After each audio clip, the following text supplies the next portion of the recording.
Sir, home மினிஸ்டரோட பொண்ணு கல்பனா தற்கொலை செஞ்சுக்கிட்டாங்களாம்.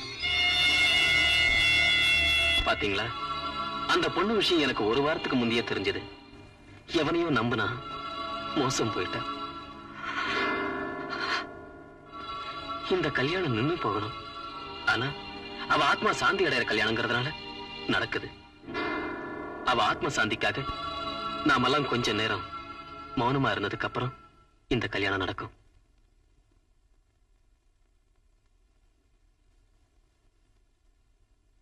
உட்காருங்க.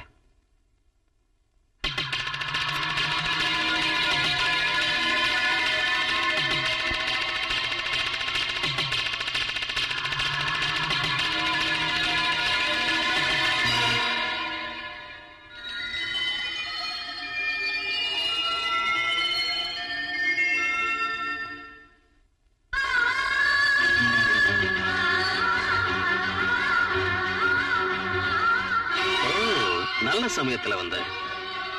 நீ அழிச்சாலும் அழியாத எங்க அன்பை பார்த்து இனியாவது மனிதனா மாறுறதுக்கு முயற்சி செய். உன்னை கைது செஞ்சு எப்பவோ ஜெயிலுக்கு அனுப்பியிருக்கலாம். ஆனா மனிதனை மனசால மாத்தணுங்கிறது தான் என் பாலிசி. இன்னொரு தடவை நீ வாழ்க்கைய பாழாக்கிறதுக்கு முயற்சி செய்யாத. வாசுஜி,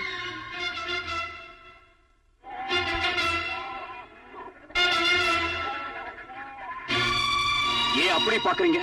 பைத்தியக்காரன் ஆயிட்டேன்னா போங்க, என்ன பார்க்காதீங்க, போங்க, போய் தொலைங்க.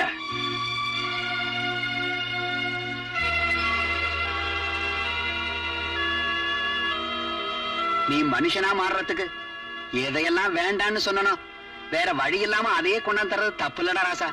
வாங்கிக்க.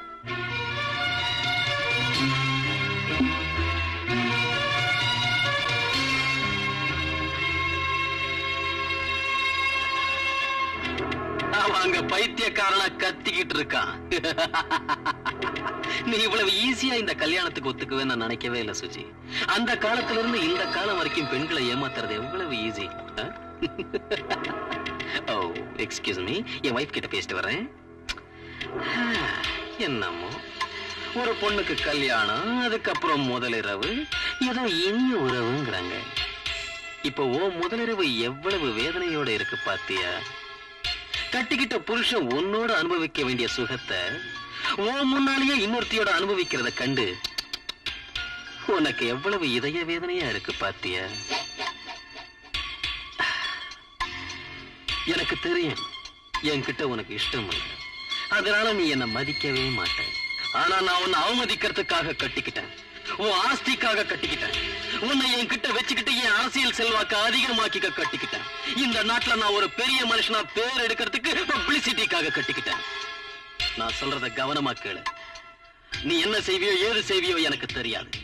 உன்னை நான் மோசம் பண்ணி இந்த கல்யாணத்துக்கு சம்மதிக்க வச்சேன்னு ஒரு ராஜா புரிஞ்சுக்கிட்டு என்ன கொலை பண்றதுக்காக இங்க வருவான். வீரம் இல்லையா? வீர சொர்க்கத்துக்கு போவான். உன் விருப்பத்தோட தான் இந்த கல்யாணம் நடந்துச்சுன்னு நீ அவனை நம்ப வச்சா ஒரு தொல்லையும் இருக்காது. நான் சொல்றத நீ கேட்கணுங்கிற அவசியம் இல்லை. உனக்கு நீயே நல்லா யோசிச்சு பாரு.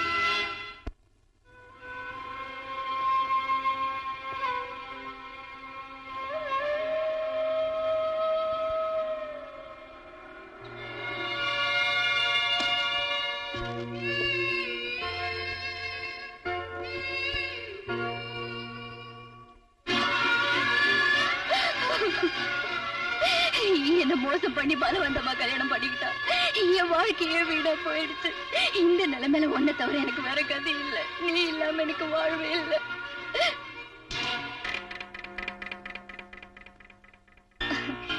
என்ன அப்படி பாக்குற?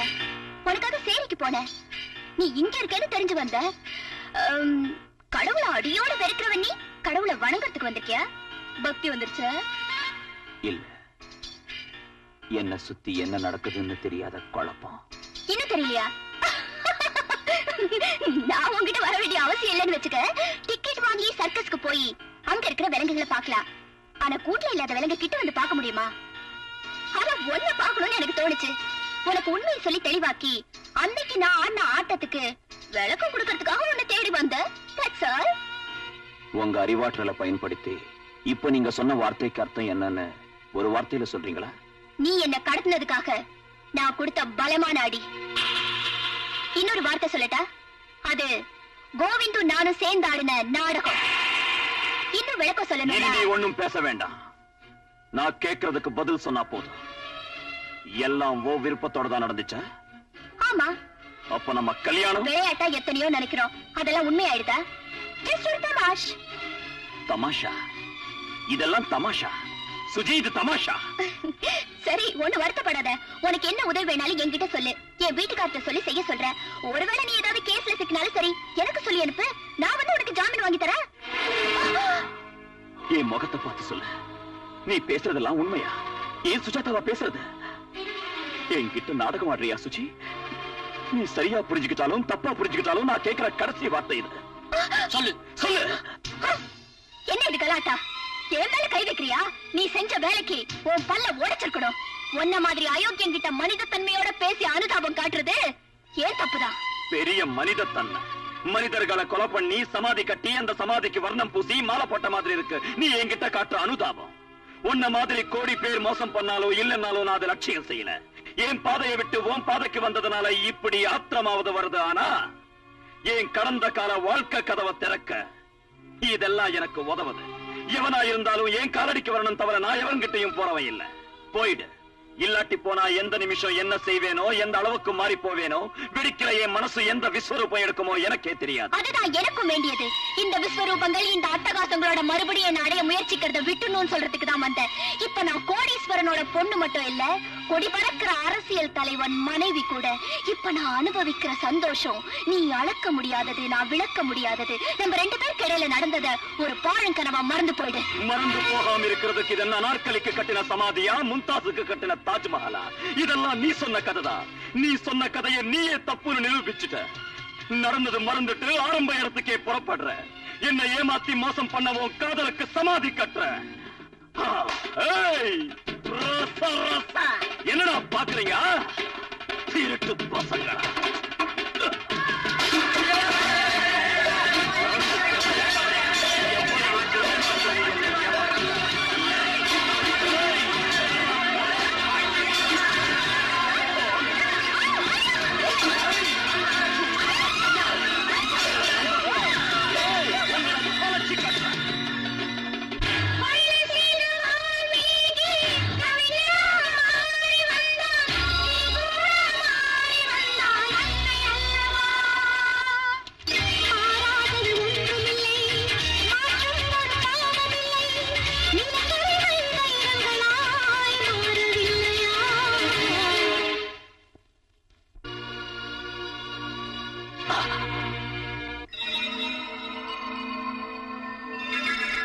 என் நாட்டம் அரசியல்வாதி தான் நடிகன் நினைச்சேன்.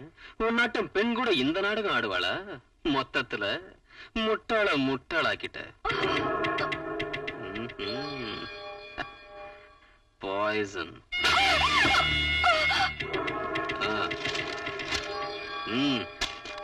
அதுல நீ கையெழுத்து போடணும்.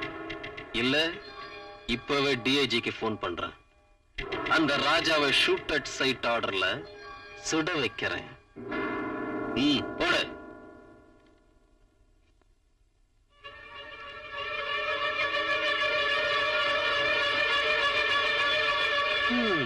எதுக்குமா இந்த மாதிரி அவசரப்பட்டு துன்பத்தை வரவழைச்சுக்கிற? இப்ப வேணும்னா சாவு. எதுக்குன்னா நீ செத்ததுக்கு அப்புறம் உன் சாவுக்கு காரணம் அந்த ராஜா தான் நிரூபிக்கிறதுக்காகத்தான் இந்த பேப்பர். சாவு. பாரு, நீயும் ஒரு பெண் தான். உன் கண் முன்னால நான் எத்தனையோ பெண்களோட விளையாடி இருக்கேன். பாரு, அன்னைக்கு ரீட்டா விடிய விடிய உன் கண் முன்னால என்ன கலாட்டா செஞ்சான்னு. நீயும் உப்புக்காரம் திங்கிற, உனக்கும் ஆசைங்க இருக்கும். என்னமோ இந்த ஒரு வாரமா வேலை டென்ஷன்ல இருந்து பொண்ணுங்க வாடையே இல்ல. என்ன இன்னைக்கு நீ ரொம்ப கிளாமரா இருக்கு. ராத்திரிக்கு வேற எவ்வளவு இங்க வர்றதால வா. என்னடி நான் வேத்து மனுஷன் இல்ல, உனக்கு தாலி கட்டின புருஷன். உன்னைய இஷ்டப்படி அனுபவிக்கிற அதிகாரம் உள்ளவண்டி. எங்க